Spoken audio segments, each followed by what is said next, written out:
저는 어렸을 때부터 꿈이 정치인이었던 것 같습니다. 유보 통합이라는 밀봄 학교, AI 디지털 교과서, 라이즈 사업. AI 디지털 교과서를 한 번에 동시다발적으로 시작하는 것은 아니고요. 경기 북부가 사실 역차별을 받아왔습니다.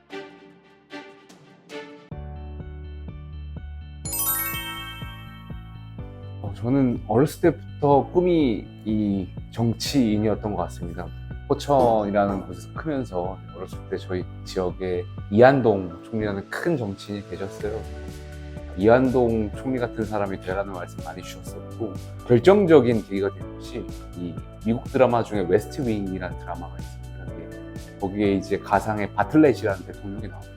역동적인 이 정치 상황에서 이 지도자가 어떻게 결정을 하고, 때로는 어떻게 설득을 하고, 때로는 이 갈등 국면을 어떻게 해결해 나가야 되는지 대한 그 전 세계를 무대로 한 미국 대통령이다 보니까 굉장히 매력적인 정치인의 그런 모습을 느꼈어요. 그래서 나도 저런 바틀렛 같은,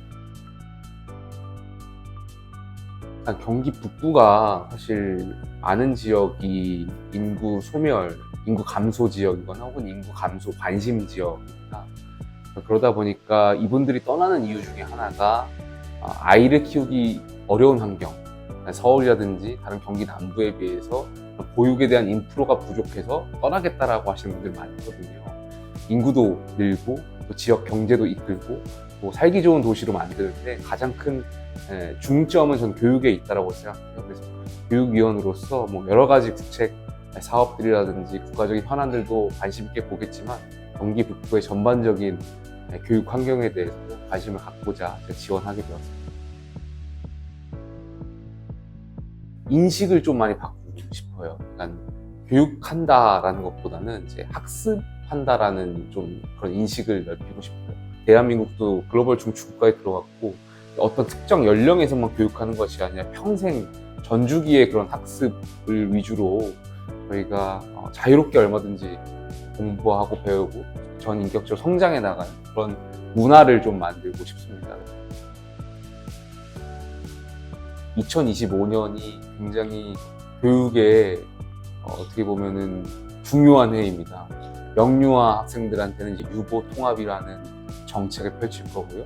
초등학생들한테는 밀봄 학교, 고등학생, 초중고한테는 이제 AI 디지털 교과서, 대학에서는 라이즈 사업. 이런 각각의 정책들이 각 연령별로 다 이제 맞춤형으로 준비가 돼가고 있거든요. 이 당사자분들의 동의를 얻는 것도 중요하고, 이분들이 주체가 되어서 우리나라의 교육을 바꿔나가는 것이 굉장히 중요하다고 생각하고 있고, 이 유보통합이라는 과제를 가지고 실제로 지역에서 이것을 집행하셔야 될 분들, 또 보육 담당하시는 분들, 또 어린이집, 유치원 이 종사자분들이 오셔가지고 여러 가지 현안들을 주셨는데, 아무래도 가장 중요한 것은 이 영유아 이제 교사라고 이제 이름이 가칭 그렇게 불릴 텐데요. 현재 가칭이다 보니까 이분들에 대한 처우가 상향적으로 올라갈 수 있는지, 거기에 대한 재원이 마련되어 있는지에 대한 질문들이 가장 많았고요.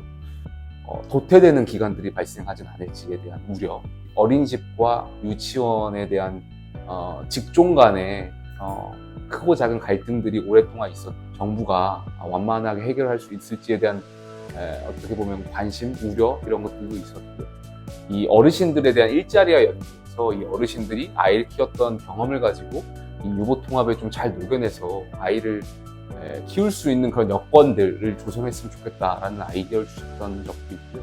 이 유보통합이라는 것을 저희가 처음 이제 시행하다 보니까 현장에서 우려가 약간,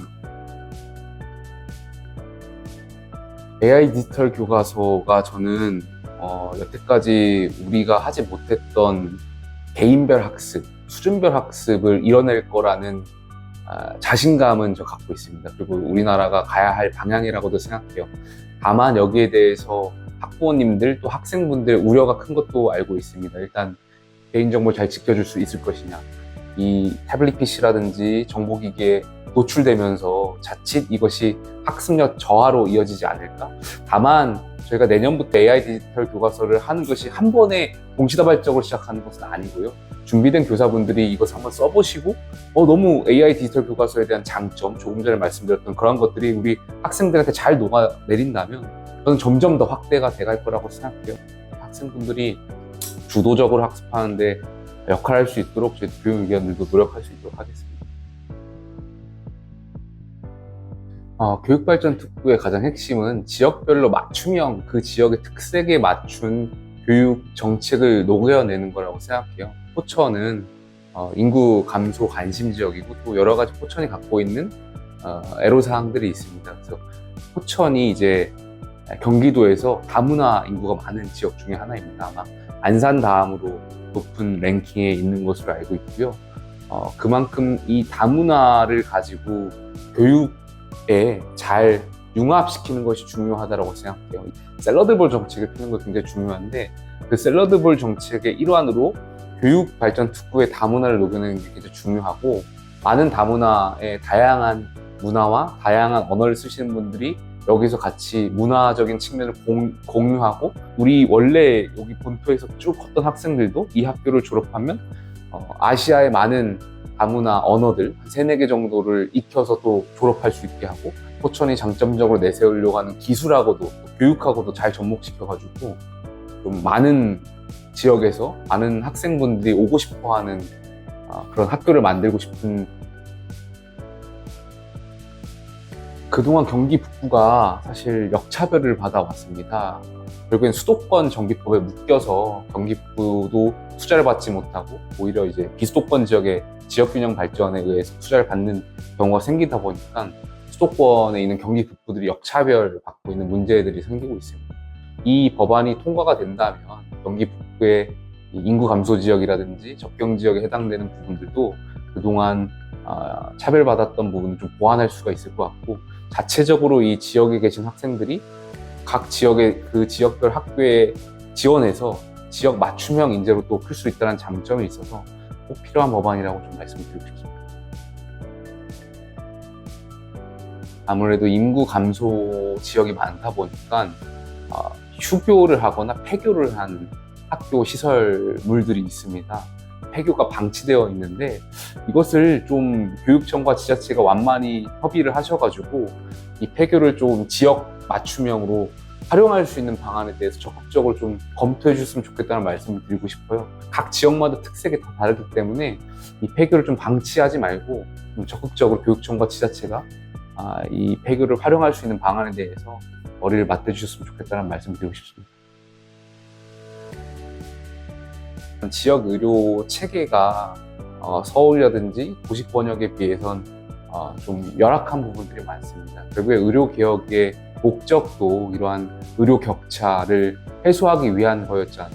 그러나 그것이 아무리 좋은 방향이라고 하더라도 우리 국민들의 선의의 피해자가 발생하면 안 되는 거잖아요. 그래서 그걸 막기 위해서 정부가 좀 노력해야 된다고 생각하는데 의료인 분들과의 좀 어떤 설득 과정에서 아쉬웠던 측면이 있는 것 같고요. 지금 의료인분들의 주장은 2025년 당장 내년에 대한 의대 정원 증원을 폐지하라는 말씀을 주고 계신데 현실적으로 그 부분 좀 어렵다라는 말씀 좀 드리고 싶어요.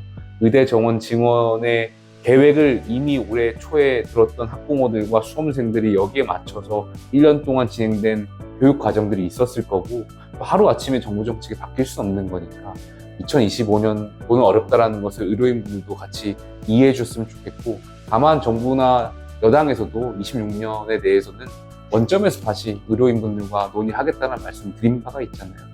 이 여야 의정 협의체에 꼭 나오셔서 26년도, 27년도에 대한 의료개혁 방향에 대해서 같이 모색해 주셨으면 좋겠다는 말씀 드리고 싶고요.